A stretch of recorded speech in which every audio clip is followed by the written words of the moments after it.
Crazy star Ravichandran ಮತ್ತು V Harikrishna ಇವರಿಬ್ಬರ ನಡುವೆ ಅನೇಕ ಸಾಮ್ಯತೆಗಳಿವೆ.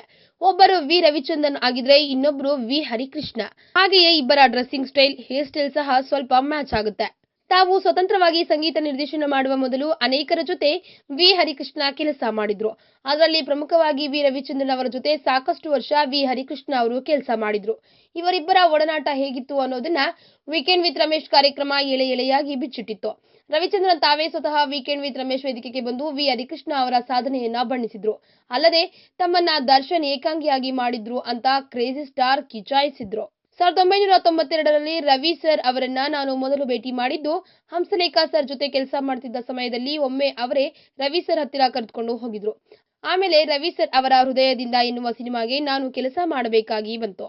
ಇನ್ನ ರವಿ ಸರ್ ಬಳಿಕ ಅನೇಕ ವಿಷಯಗಳನ್ನ ಕಲ್ತ್ಕೊಂಡೆ. ಅಲ್ಲದೆ ಒಂದು ಹಾಡನ್ನ ಹೇಗೆ ಸೃಷ್ಟಿ ಮಾಡಬೇಕು, ಹೇಗೆ ಅದನ್ನ ಅಲಂಕರಿಸಬೇಕು, ಹೇಗೆ ಅದನ್ನ ಸರಿಯಾಗಿ ಸಿನಿಮಾದಲ್ಲಿ ಕೂರಿಸಬೇಕು, ಹೀಗೆ ಎಲ್ಲಾ ವಿಚಾರಗಳ ಬಗ್ಗೆ ಚೆನ್ನಾಗಿ ತಿಳಿಯಿತು.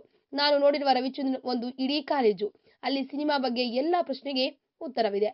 ಇನ್ನ ಮೊದಲು ನಾನು ಶಂಕರ್ ಗಣೇಶನ್, ಹಂಸಲೇಖ ಜೊತೆ ಬಂದೆ. ಆಮೇಲೆ ಹಂಸಲೇಖ ಕಾರಣಾಂತರಗಳಿಂದ ಬೇರೆಯಾದಾಗ ನಾನು ಹಾಗೂ ವಿ ಹರಿಕೃಷ್ಣ ಸೇರಿ ಕೆಲಸ ಶುರು ಮಾಡಿದ್ವಿ.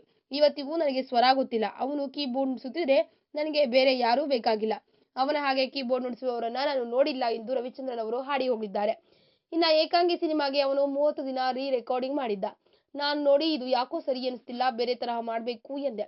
ಆಗ ಸ್ವಲ್ಪವೂ ಬೇಜಾರಾಗದೆ ಮತ್ತೆ ಶುರು ಮಾಡಿದ್ದ. ಇವತ್ತಿಗೂ ಏಕಾಂಗಿ ಸಿನಿಮಾ ನೋಡಿದ್ರೆ ಅಲ್ಲಿ ಅವನ ರೀ ರೆಕಾರ್ಡಿಂಗ್ ಮೂಲಕ ಕತೆ ಹೇಳಿದ್ದೀವಿ. ಏಕಾಂಗಿ ಸಿನಿಮಾ ಚೆನ್ನಾಗಿಲ್ಲ ಅಂತ ಸುದ್ದಿ ಬಂತು. ಆಗ ಇವನು ಮನೆಯಲ್ಲಿ ಅಳುತ್ತಿದ್ದ. ನಾನು ಸೋಲನ್ನ ಒಪ್ಪಿಕೊಳ್ಳಲು ರೆಡಿ ಇರ್ಲಿಲ್ಲ. ಆಮೇಲೆ 6 ದಿನಗಳಲ್ಲಿ ಮತ್ತೆ ಹೊಸ ವರ್ಷನ್ ರಿಲೀಸ್ ಮಾಡ್ಬೇಕು ಅಂತ ನಿರ್ಧಾರ ಮಾಡಿದ್ವಿ. ಆಗ ಹಗಲು ರಾತ್ರಿ ಸ್ವಲ್ಪವೂ ನಿದ್ದೆ ಇಲ್ಲದೆ ನನ್ನ ಜೊತೆ ಕೆಲಸ ಮಾಡಿದ್ದಾನೆ. ನನ್ ಜೊತೆ ತುಂಬಾ ವರ್ಷ ಇದ್ದ. ಆಮೇಲೆ ದರ್ಶನ್ಗೆ ಇವನ ಮೇಲೆ ಕಣ್ಣು ಬಿದ್ದು ಕರೆದುಕೊಂಡು ಹೋದ. ಇವನು ನನ್ನನ್ನ ನಿಜವಾಗಿಯೂ ಏಕಾಂಗಿ ಮಾಡ್ಬಿಟ್ಟ ಅಂತ ತಮ್ಮ ರೆಗ್ಯುಲರ್ ಸ್ಟೈಲ್ನಲ್ಲಿ ವಿ ರವಿಚಂದ್ರನ್ ಅವರು ತಮಾಷೆ ಮಾಡಿದ್ರು.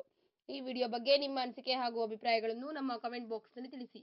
ಈ ವಿಡಿಯೋನ ಲೈಕ್ ಮಾಡಿ, ಶೇರ್ ಮಾಡಿ ಹಾಗೂ ಮತ್ತಷ್ಟು ಸ್ಯಾಂಡಲ್ವುಡ್ ಅಪ್ಡೇಟ್ಸ್ಗಾಗಿ ತಪ್ಪದೇ ನಮ್ಮ ಯೂಟ್ಯೂಬ್ ಚಾನಲ್ ಅನ್ನು ಸಬ್ಸ್ಕ್ರೈಬ್ ಮಾಡಿ.